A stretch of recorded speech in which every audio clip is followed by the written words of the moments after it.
विनय पत्रिका पद संख्या 188।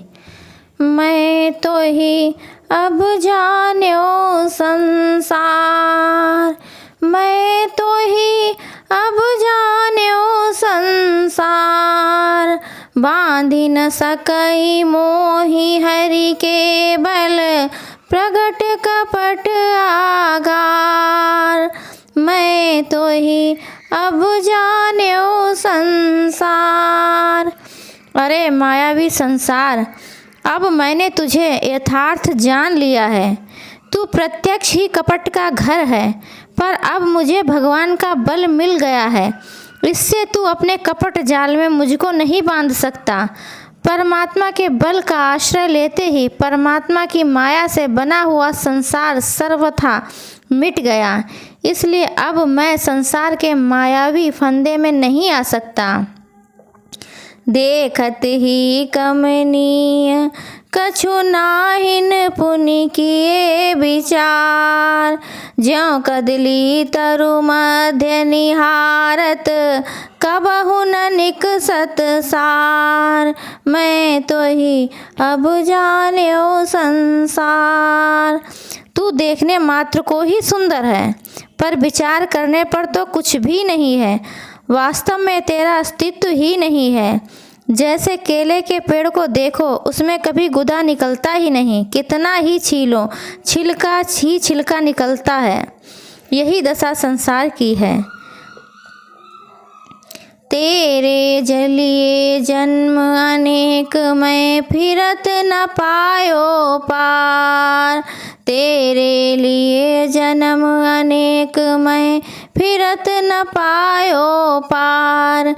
महामोह मृग जल सरिता, मैं बोर हूँ बारही बार।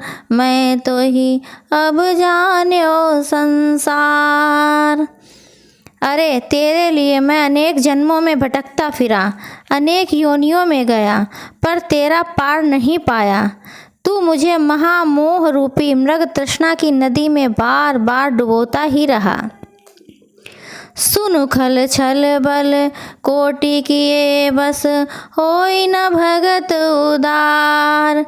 सहित सहाय तहाँ बसी अब, जही हृदय नंद कुमार। अरे दुष्ट सुन, तू चाहे करोड़ों प्रकार के छल बल कर, पर भगवान का परम भक्त तेरे बस में नहीं हो सकता। तू अपनी विषयों की सेना समेत वहीं जाकर डेरा डाल, जिस हृदय में नंद नंदन श्री कृष्ण भगवान का वास न हो। जिस भक्त के हृदय में भगवान का वास है, वहाँ तेरा क्या काम। तासो करहूँ चातुरी, जो नहीं जाने मरम तुम्हार। सो परि डरे मरे रजु यहीं ते, बूझे नहीं व्यवहार। मैं तो ही अब जान्यो संसार। जो तेरा भेद न जानता हो, उसी के साथ अपनी कपट की चाल चल। वहीं रस्सी रूपी सांप से डरकर मरेगा, जो उसके भेद को न जानता होगा।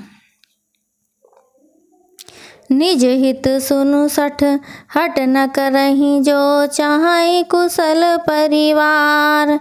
तुलसीदास प्रभु के दासन, तजी बजहि जहाँ मदमार। अरे सठ, अपने हित की बात सुन। जो तू कुटुंब सहित अपनी खैर चाहता है तो हट ना कर। तुलसीदास के प्रभु श्री रघुनाथ जी के सेवकों को छोड़कर तू वहीं भाग जा, जहाँ अहंकार और काम करते हों। जहाँ राम रहते हैं, वहाँ अहंकार तथा काम नहीं, और जहाँ ये नहीं, वहाँ माया का संसार कैसे रह सकता है। जय श्री राम।